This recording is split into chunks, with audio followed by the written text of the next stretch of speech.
everybody, and welcome once again to this beautiful podcast for those who believe. And I'm delighted to have today a daughter of the Casa, and we were just chatting there, having a really nice chat. God, we're sisters, and we never even realized it. Lisa Cherie from Toronto. So our Casa family are all over the world. I was living on this island, spiritual island in British Columbia, or I was actually visiting. It was my first time, and I went for 2 weeks, but stayed for 9 months. And a lot of serendipitous things happened on this island. It's just a very magical island. So I ended up staying at this person's cabin, and she knew I had severe environmental illness, and so her cabin was perfect.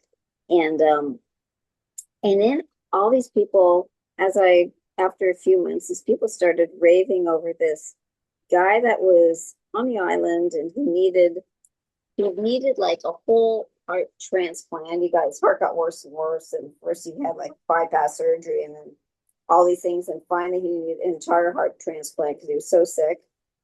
And this guy just came back from Brazil, and she said, "You got to meet this guy. You got to meet this guy." And I'm like, "Well, okay." So he was talking at some cafe there, and then he was just telling people his story, and he saved up like $5,000 to go there because he was so broke and people wanted him money. He ended up going there, and he was there for 6 months. And he was there for 6 months, and then he would just sit there in the current, and then one day he goes in front of the medium, gets a big blast, his heart is healed, goes home, doesn't need a heart transplant or anything.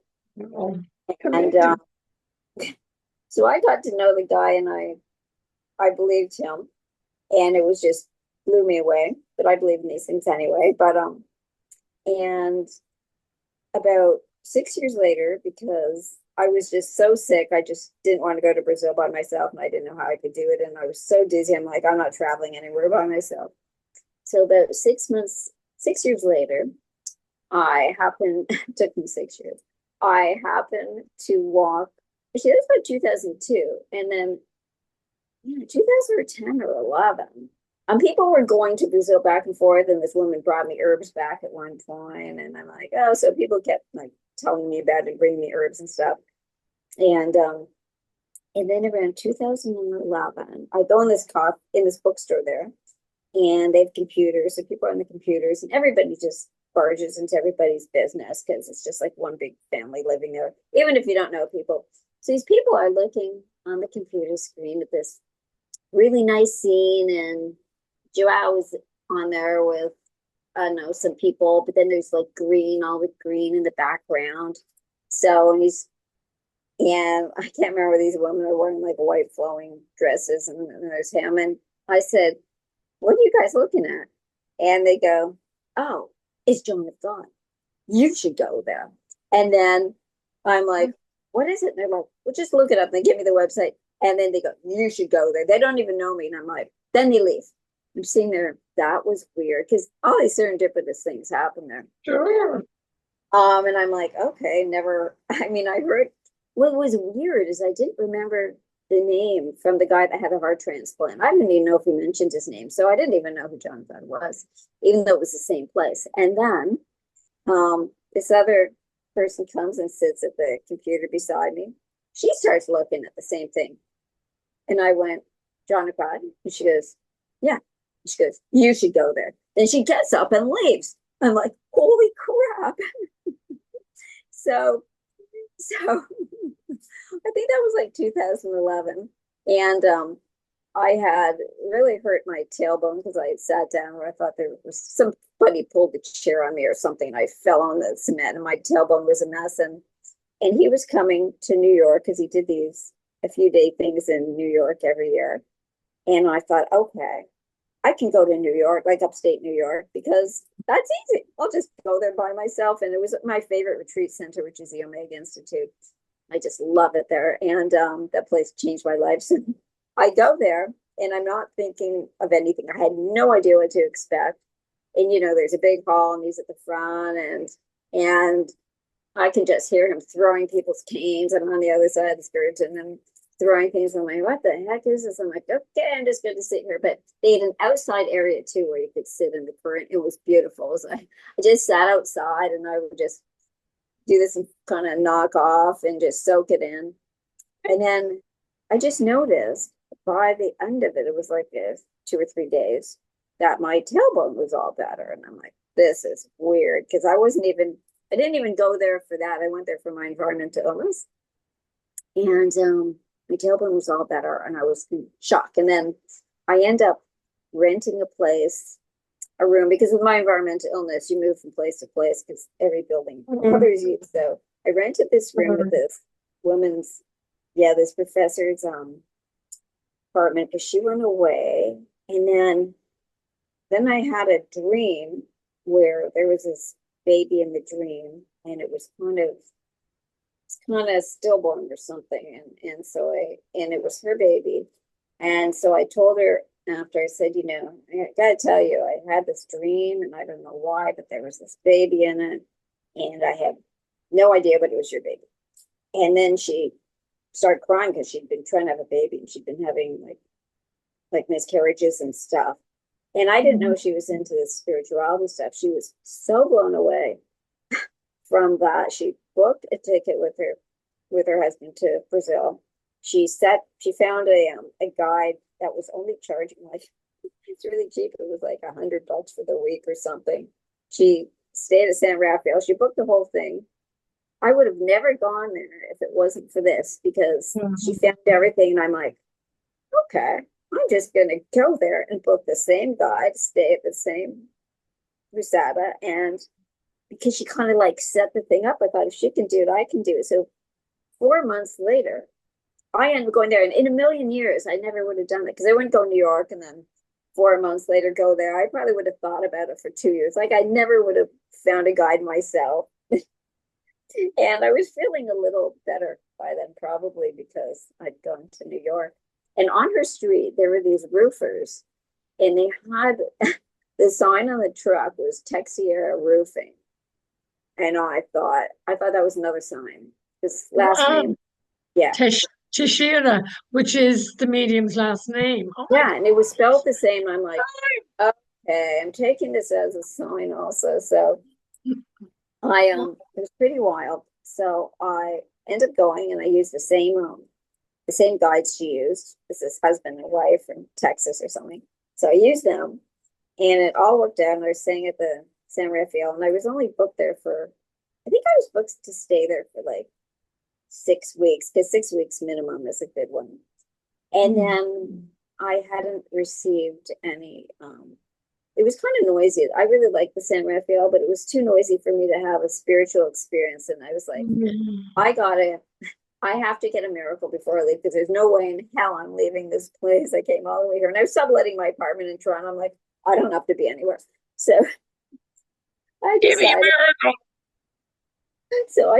I'm going to find a house to rent, and I'm going to stay until I get my miracle. And so what happened is I found a place, luckily.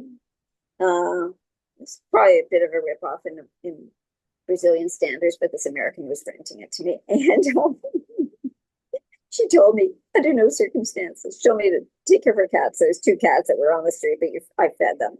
She goes, under no circumstances, don't let any other animals in here. Anyway, so that was pretty fun.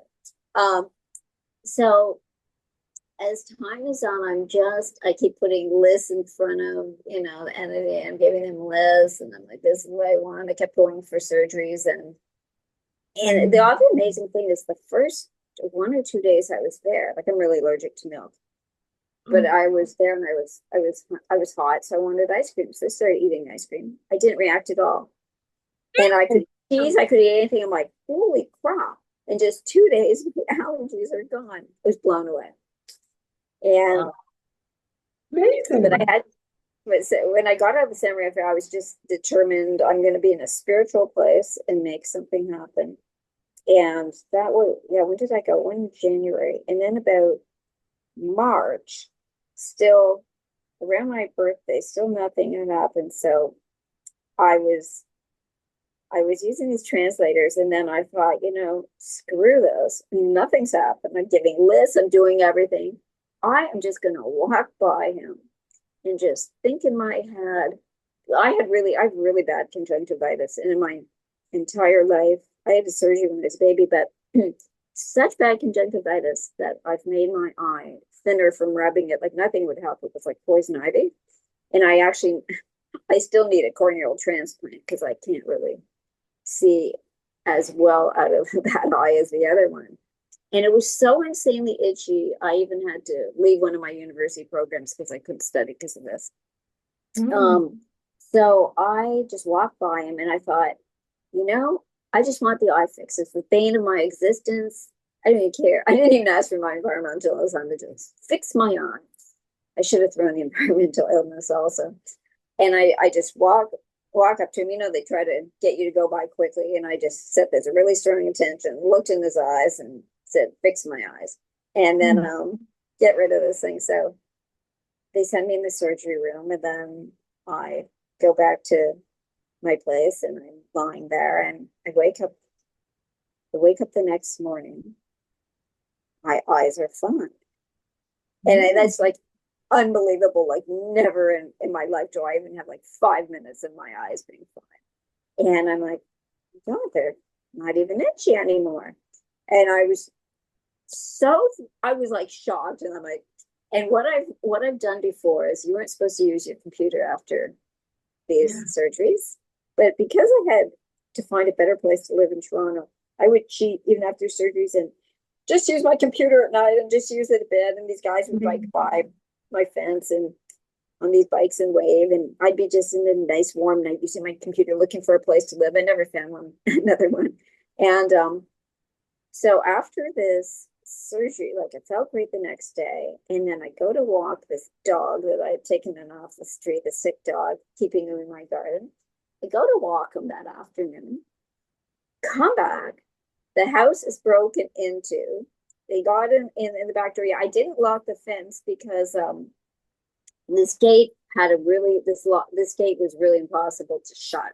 So and then the person that rented to me, she goes, oh, don't worry. She goes, nobody steals things around here. So they break in the door, they take my computer, which had my original copy of my yoga book that I wrote on this computer. So it had the original, had everything. They dragged it off my suitcase. They missed the suitcase with my passport and my wallet. So that was good fortune. I couldn't believe it. That was so lucky. And so they took everything. I was so upset. So I go to bed that night and I went to the police station, but I had this dream and I figured one of these guys cycling by just saw me using the computer all the time, decided to, well, she's not here, just gonna take it. And if I had the dog there, that wouldn't happen. I had this dream that night, and in the dream, the Joy to the World song is playing behind me in full stereo. I never even think about the song. Like I'm Jewish, this song never even just comes to my mind. I know all the words, it's in full stereo behind my head, and there's these guys in white over me in my dream doing surgery. And they're doing eye surgery. And I said, and I'm like, don't cut my eyelashes. I don't know, it was crazy. And then I wake up from this dream, and it was the most amazing music. I actually now have it as my ringtone on my phone. Like I found Joy to the World to remind me, and it's a ringtone on my phone. People probably wonder if it goes off.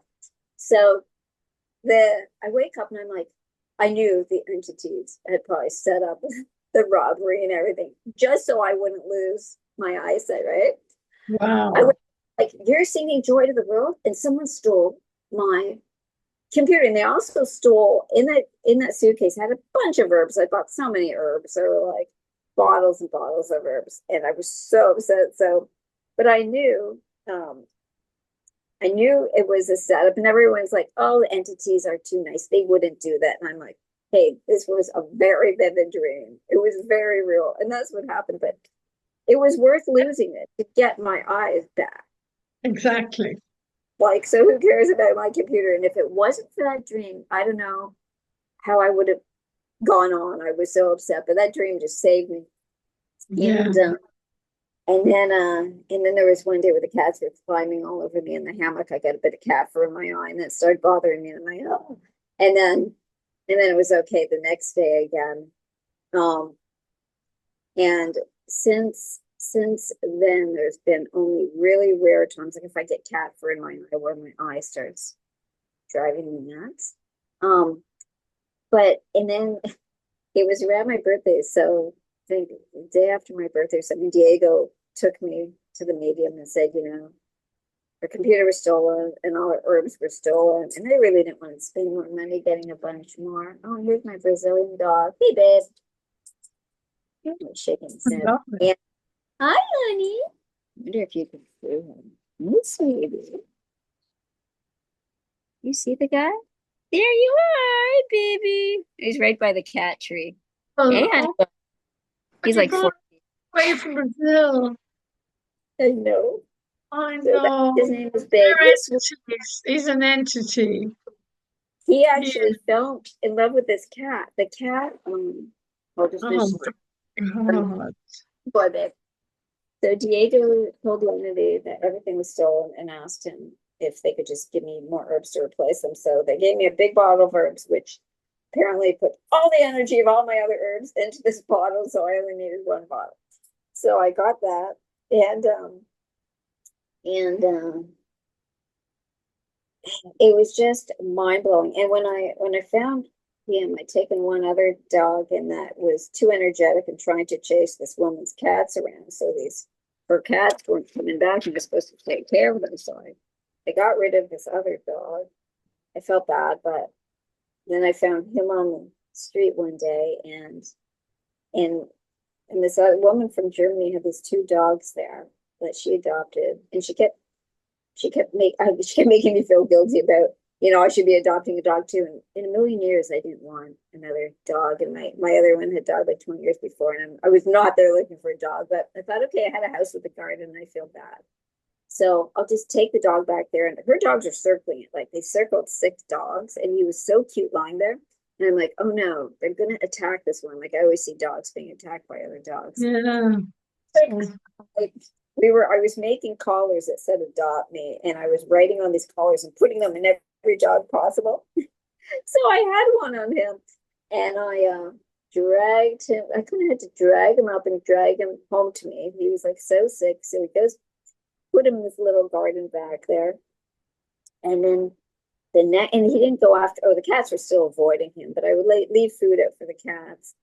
And the next day, the mother cat that I had sees him. She's sitting on the wall, jumps down, goes and curls up in his arms. And I am like, and I had to go to bed. And I'm like, oh my God, you can't curl up in this dog's arms. You don't even know him. And then I thought she was going to be dead meat in the morning. He doesn't even react. He's so sick. He's full of parasites. She curls up in him, and they were in love. And for the next 3 months, people kept coming to my place and taking photos. And like, I saw your dog sleeping with a cat. And it was like my place was now a zoo. Like it was attracting all these people because it was so amazing. And people were trying to dump other little puppies on. Like, no, I'm not taking any more. People were just bringing me dogs. I'm like, no, I'm not taking. Anyway, it was the sweetest thing. So I ended up bringing Story them of healing and, back. and love for animals because we don't deserve animals. And with so many abandoned on the streets of Abadiania, they were attracted to your energetic field because you cared for them and loved them. You know, they know more than us. They must have been. And sometimes I'd let him walk out, and we were in the vet there gave me anti-parasitic drugs for him because he was so full of them. And then I kept letting him wander around because I wanted him to be able to wander around during the day. He's like, don't let him wander around. He's just going to get more parasites from drinking out of the mud puddle. So I bring him in and I keep him behind the gate there. I just didn't lock the thing because it wouldn't lock. And so I'd keep him in there so he wouldn't get sicker. And then that one day when I walked him, they got him. But it was, and this cat that jumped down, she had a big heart on her side, like a black, her fur was like shaped like a heart, like it was imprinted as like a heart on her right side. And it was so amazing that it was like a Disney movie. They got along perfectly. So I'm like, I was trying to adopt them out there. I couldn't find anyone. So I'm like, I'm going to take you back to Canada and find you a home, Oh which my I couldn't because at that point, this dog didn't really like people other than me. So I kept him. I kept her. I didn't know she was pregnant. God. I mean, he's still there. I know it's amazing. He's got like arthritis and everything, but I give him lots of healing and Yes. I give him lots of energy healing. He's got homeopathy. I took a vortex healing course just so that I could continue healing them. And I've just given Reiki and vortex and everything I can because I want them to be as good as possible. And now I'm actually going to move into another place without stairs because he's having some issues with these stairs because of arthritis. So I'm moving because of the dog. Everything is because of the dog. Oh, it's your love that's keeping No, the I know dog which healthy, is you pretty know? fun. And then one and then oh, this is good too. I put a note. I wanted him to come to Toronto, and I put a note in the triangle just all the time, like come to Toronto, come to Canada, come to Toronto. And then so after I leave there around 2015. Oh, and I also put a note about coming to this island in BC where I was. I just really wanted him to come to this island because I thought maybe I'd be back there. So the weekend of my birthday in 2015, I find out he's coming to Toronto. Like, what are the odds on Exactly. my birthday? I was like, oh my God, that note worked. That like really worked. No, the medium going to Toronto, it was Like, amazing. what are yeah, I was at this convention, so there was not the same environment. So I mean it still helped, but it wasn't the same. And then for the next 2 years, they never did that again. So I think that was my note. And then the next 2 years he went back to New York. And so I asked for help with my eye again. And when I at the end of that one, I was just like reading this menu like the last day, I'm just reading this menu and I didn't expect anything. And I was able to read with my right eye again. And I haven't been able to read out of that eye for like, 30 or 40 years. Just totally shocked. And I'm like, oh, can't use a computer, can't use a computer. But I was reading out of this thing and now it depends on how dark the type is or whatever, but I can still some things I can't read, but I can still like read most things, and I'd stopped reading books because it stressed me out to just read out of my left eye. And so I started being able to read more, and it's such a relief. I mean, and then Healed. You know, it's healing. unbelievable. And then I went back to the surgeon at the hospital that wants, they want to do eye surgery, which I still, it would be better if I did have a corneal transplant, but I just don't really want the surgery.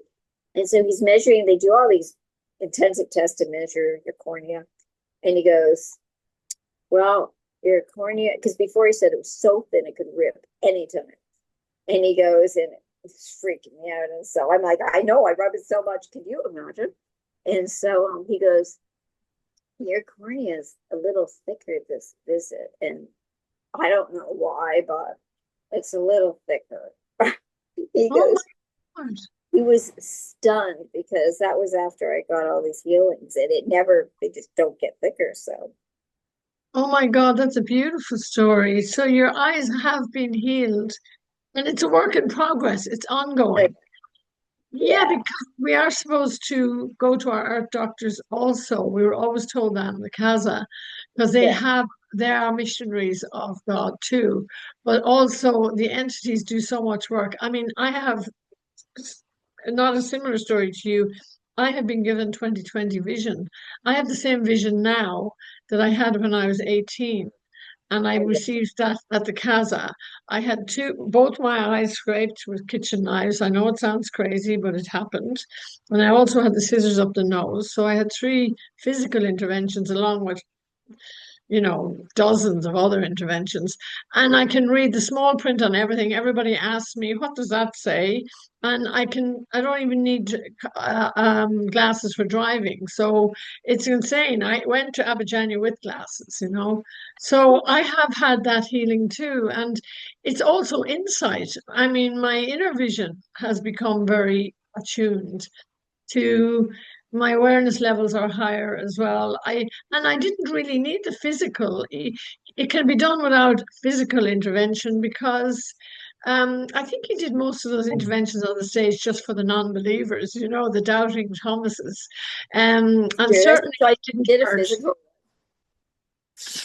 I Did never you? did a physical one. I was too No. afraid.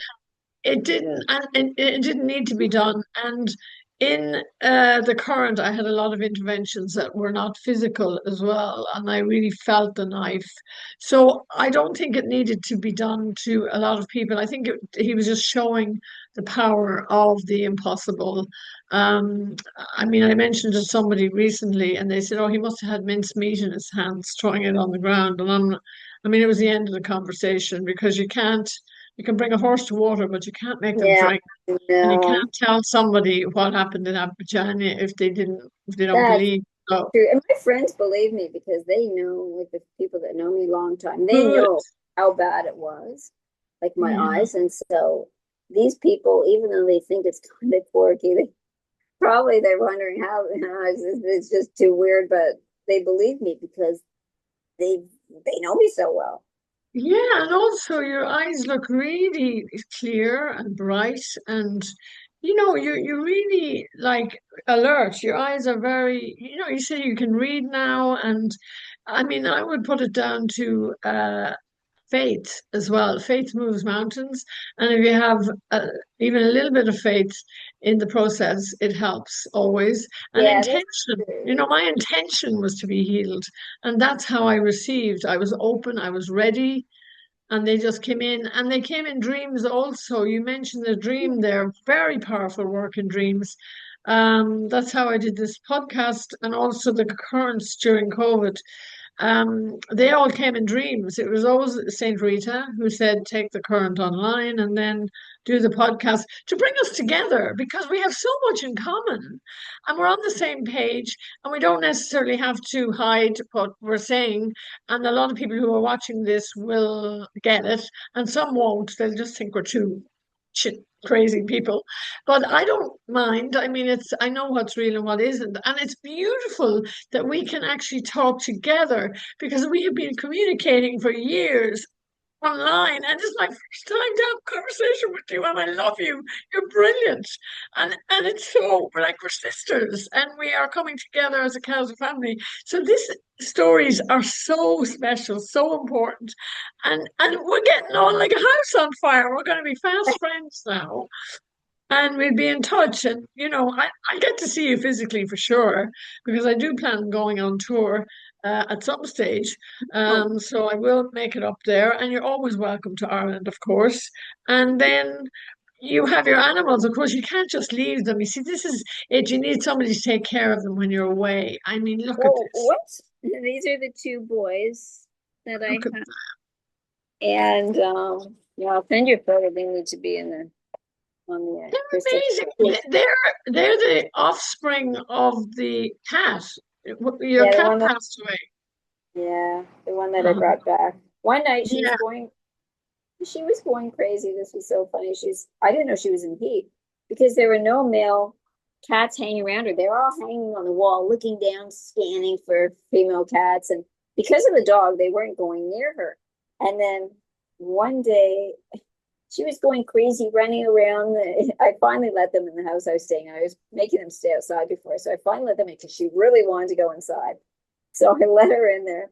And she's playing hide and seek behind the couch and flipping the dog out and everything. So I threw her out one night. I'm like, I need sleep. You were out here before and just be out here again for a while so I can get some sleep. So I threw her out. And then 5 minutes later, I hear like some screaming. And I'm like, shit. And then I open the door and she goes running in. I'm like, stay in here. But in those 5 minutes, she got pregnant. And that's when it happened because they were born Bad like 2 months. dummy. It was so funny. And then one day Oh my I came God. back and she's like on the fence with this other male cat, and they're just hanging off the fence, chatting away. And I come back from my walk with the dog, and one of them, her boyfriend swatted him. And he was like, and the other cat didn't really like dogs, but she loved him. But after that, he was so afraid, he was even afraid of her. He just blamed all cats.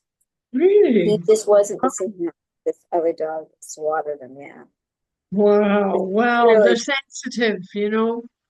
yeah, it was so sad because they were just like two peas in a pod. So after when I brought them back and she had her babies and I gave like three of them away, and these guys I had someone take care of while I was trying to Wow. move. And then when we moved, I brought these two back because I couldn't leave her. She wanted love, and he wouldn't let her sleep with him anymore, and she just wanted love. So I brought Mm. these two cats back, and I know he likes cats, but he's like for her, and I'm like, okay, you're gonna get your cats back. You're gonna have love all the time. See, this is Abadiania connections because you brought a dog and a cat back. I mean, you're a hero.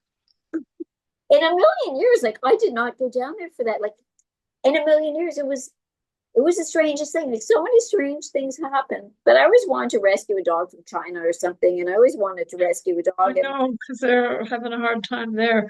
But you know, this is all part of the Casa being in your energy field and being in your home. And you are loving up on them like the way we're meant to be. We're meant to be, love each other. And all creatures, I mean, the sensitivity of cats and dogs, I mean, they're much more sensitive than humans, really. And your job is to, not only save them, but, your mission was to save them, but to love them as much as you do. I mean, it's an inspiration to me and everybody watching too, how much love you have in your heart. And this will be repaid a million endlessly because this is our job on earth is to love, and that's what you're doing. And I'm just so excited to be sharing this with you today because it's a big surprise. We weren't sure how long we were going to talk or if you're up for it. I know you have to walk the dogs very soon because it gets hot there, and you're going to be taking the dog out for a walk, which is love again. And also the temperatures are going to rise, so if you feel like going off and walking the dog now, you please do. But the stories that are just so beautiful, and you got the point across that we were really um, guided in Abidjania by something bigger than ourselves that made us do things through love that we normally wouldn't have. I mean, you didn't go with the intention of bringing animals back or. And then you said a beautiful thing there about our vulnerability. Of course, when we're asked to do something, not to look at a computer for 24 hours. I mean, I too have done, I've cheated a little bit. You're there, God's watching. It's like the Catholic guilt thing for me, it's different. But you nailed it there because many people did have to send messages and stuff. And I think that the Creator will forgive us all for that. But it was just so cute when you said, oh, I cheated a little bit. And it's how we all felt. But it was just perfect, the way you put it. So thank you for that, Lisa.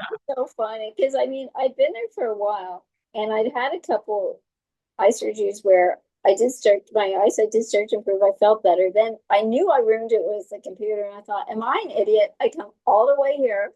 I've blown it because of the stupid computer. So I was determined, and that and the entities like helped me by removing the computer.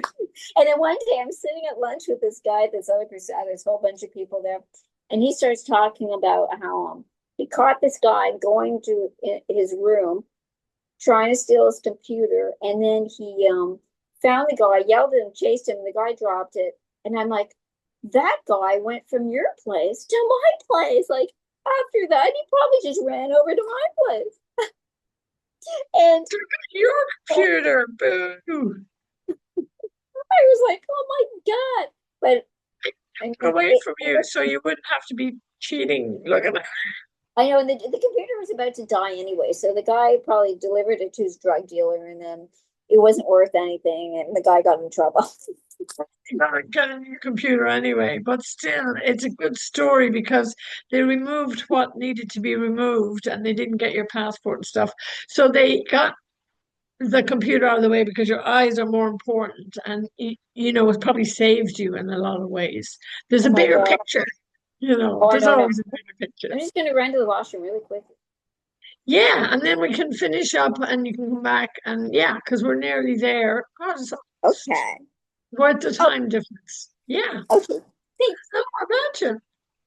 So there's Lisa and her stories of animals being saved in Abadiania. And of course, the exciting news is, well, I'll just say while Lisa's away, Vivian and Ivana and Meta have worked tirelessly over the years in Abadiania, particularly during the pandemic, and they have just got a castration truck just now over the weekend here in 2025. So this is great news and absolute hats off and honor and glory and really gratitude from the bottom of our hearts to these girls who have taken it on themselves to do practically impossible work. And thank you so much, Vivian, Vonnie, Meta, anybody who has adopted any animal out of Abidjania, thank you. This is the work of the creator. And of course, we really need to be compassionate and merciful and loving. Not only ourselves and a human element, but all creatures matter in this cosmic soup. And of course, we're honored today to be talking to Lisa, who wasn't sure if she was a bit shy, camera shy. So look how beautiful this soul is doing this work and showing us her heart and miraculous stories as well, always coming out of the Casa in Abadiania. But it happens all over the world. It's not just Abadiania. The entities know no borders, no boundaries, no time or space. God is everywhere, always. So no matter where you are in the world, just be open to be healed and put your intention into healing and ask, and you will receive. And that's a certainty because it's happening more so now than ever before. We're upshifting, and the dimensional shift is on. There's a full moon coming up at the weekend. We're really vibrating on a very high level now on Earth. Keep praying because we need as many prayers as possible. Look at you. I'm just saying how great you are for adopting animals because you came to Abadiania, and that I just mentioned also, and I will send you this beforehand, that you were unsure if you wanted to be on camera and you might have preferred to do audio. So we really are honored that you came on board to, show your love for all creatures, and also the stories of healing are extraordinary. And there is a bigger picture when your computer was nabbed away from your eyes. Just your joy, I mean, you really are a daughter of the Casa, and you're spreading the love, and that's showing us that anything is possible to God. Look at what you did. Imagine. And look at you. Oh God, there you go. I mean, they're the happiest cats on earth. I mean, it's your love that is just keeping them.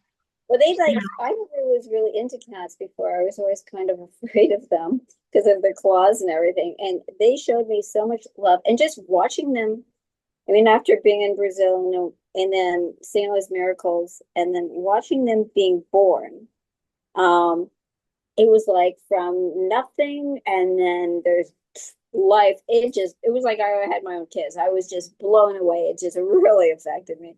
Yeah, they And are I your fur kids. They're your fur babies.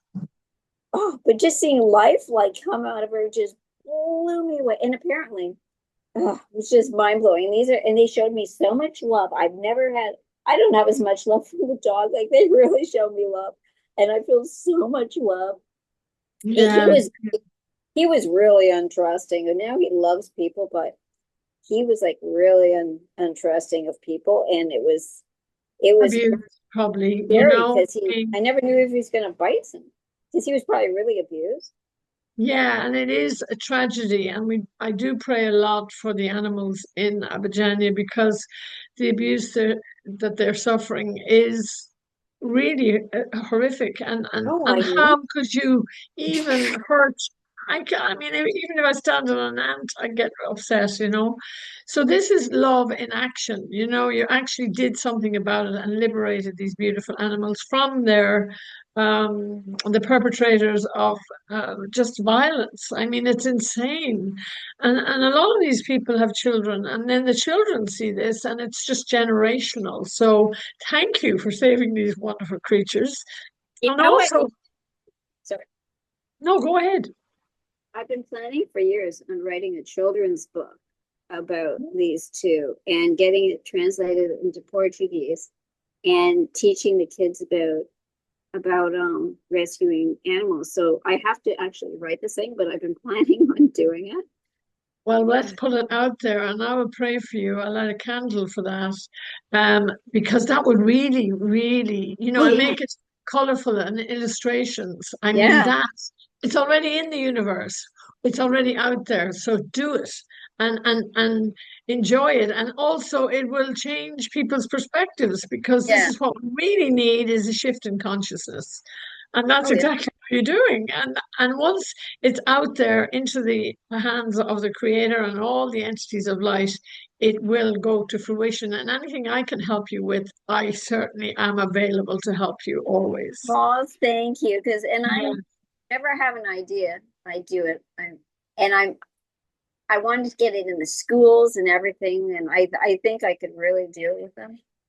Yeah, and I'll find you a good Portuguese translator. I know one already in my head already. I've got one.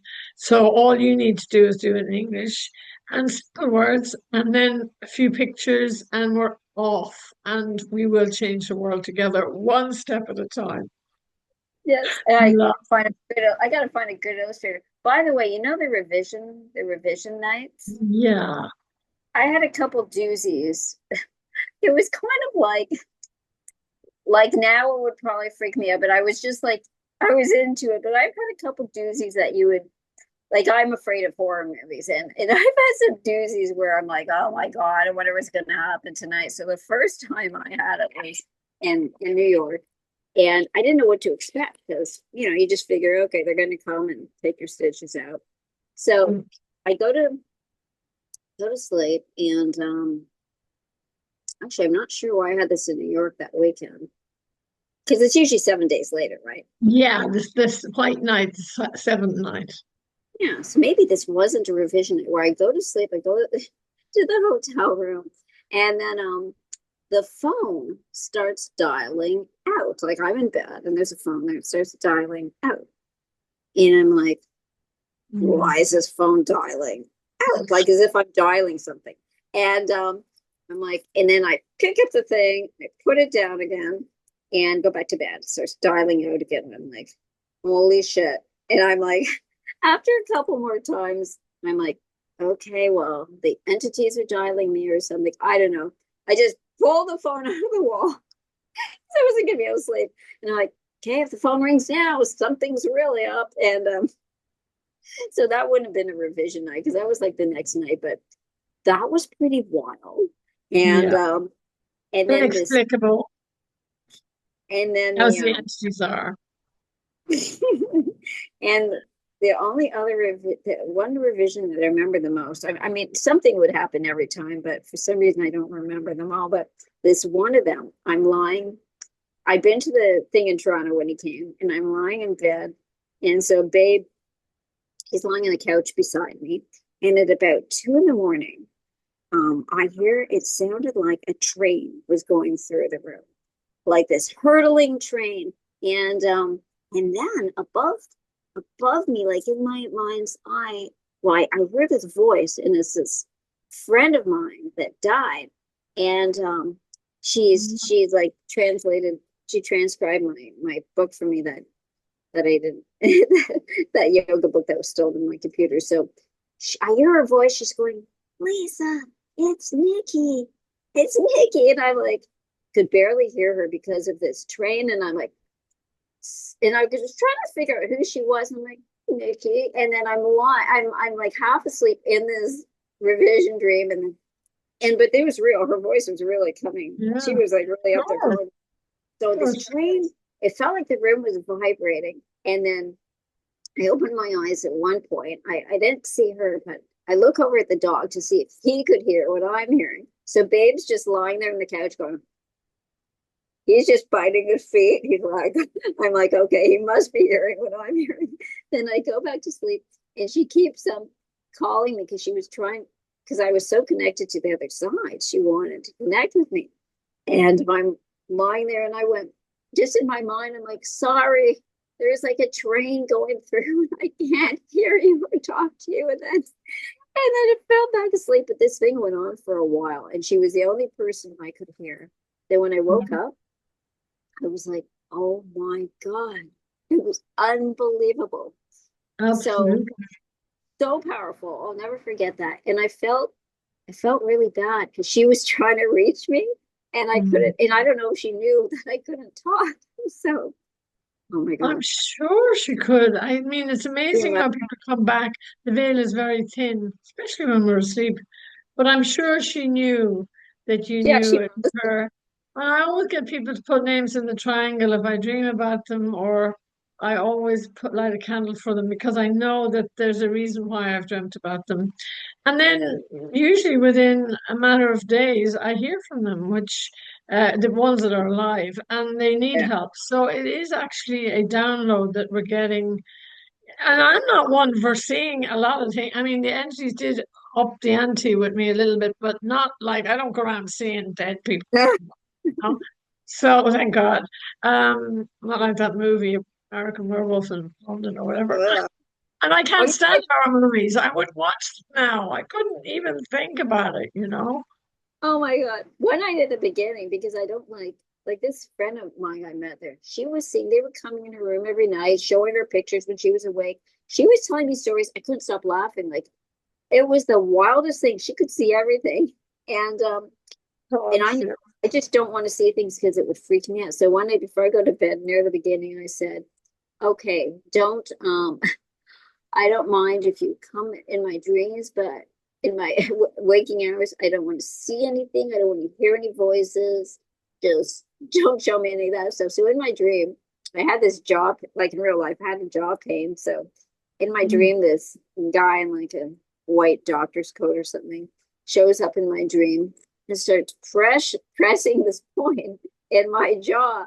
And I'm like, what's that? And then it wasn't bad because it was in my dream. If it was in a waking hour, I would have freaked. So I wake up and there was a guy there staying with me Saturday that was an acupuncturist. And I said, I told them not to show themselves, but this guy showed up in my dream and started poking me in the jaw. I said, what acupuncture point? I said, what's that about? And he goes, oh, it's an acupuncture point for stiff jaw. And I had my TMJ was really bothering me. My jaw was really stiff. So in my dream, they came in and started working on me. I know they know everything about you. Isn't that amazing? And good that you told them not to show up in broad daylight because that would freak the hell out of me too. I mean, I'd be like, what? You know, seeing things is too much. You see, they only give you what you can handle, That's true. you And know. one day at the Omega Center in New York, where you're lying there, and after the surgery, they set up this huge tent with tons of beds so people could just lie there. So I went and lay there, and I'd been doing the Om mantra a lot for like months, and I'm just lying there thinking, oh, I'm just going to fall asleep. And it's right after your surgery, there was nowhere else to go. I couldn't go back to the B&B or the hotel, so I was glad they had these beds. And I'm lying there, and then I don't know. After a while, at the end of the bed, I start hearing, and I don't want to hear these things when I'm awake. So I start hearing this, like a man's voice, really deep, chanting, "Oh," but it was like, "Oh," but it was kind of like this deep kind of foreboding. Mm. I don't know. It was really loud, and it kept happening. I'm like, this is weird. So I just looked to make sure there's no one at the end of the bed chanting. And Oh, they were just around me because they knew I'd be doing this. I'd been doing this chant, and it just came out of nowhere. It was wild. yeah, and they have a sense of humor as well, too, you know, so don't forget that. But it's real. I mean, and a lot of people you would even speak to about this would be walking away from you backwards, going, this girl Oh, needs and treatment. this one lady I met there, she was with her husband and sister or something, and her relatives, and And they were telling her, like, it was the end of the visit there, and they were like getting ready to leave, and I was just walking around, and I hear them arguing with her, telling her it was all bullshit, and she's just imagining it, and if she had a healing and everything. And I walked up to her because I didn't want to hear that crap. I said, "It's real. My eyes were healed, and it's real." And she goes, thank you," and because You and looked at me like I'm crazy and like I'm not gonna have you didn't just waste your trip. It happened, and I wasn't gonna put up with her crap. So I was like, she was so happy. Yeah, good. Thank you for sharing that because a lot of people did doubt. And they came a long way and they didn't see immediate results, but it was unfolding as time went by. We got healed afterwards. We suddenly realized, oh my God, they've fixed my peripheral vision or whatever happened with my eyes. I mean, mine was completely opened and my third eye as well. But I felt listen, that's all oh we have time for because we it's okay. are over an hour. I can't believe we were just chit-chatting there. And you need to walk your doggy. I know they're there and they're beautiful. And I guess thank you, one Lisa, thing so much for your stories. I mean, we could go on forever, but I think people's attention spans, they'll be trying to digest this because by the it's way, real. It did happen. It's true. I know the crystal bed. I've been doing it for so long distance, and Yeah. it helped my awareness like more than anything. I Well, know like it's amazing. It really it opens up your whole energy field. it And we really will get to work on that as well. We communicate about that too, because you can start renewing that again. This yeah, will I really miss help it. you. It's time, because the world is upshifting so fast now. We're really on the move now. And thank you for speaking to us and from your heart and for your love. And I'm so happy to talk to you as a actual person as opposed to emailing. So thank you, my darling. And we see each other soon. Really, I Hope feel that. so. Thank you. Oh, Brazil is right. And big hearts and big love from Thank me you. to you. Oh, Okay, you darling. too. Thank you. You have a good rest of your day.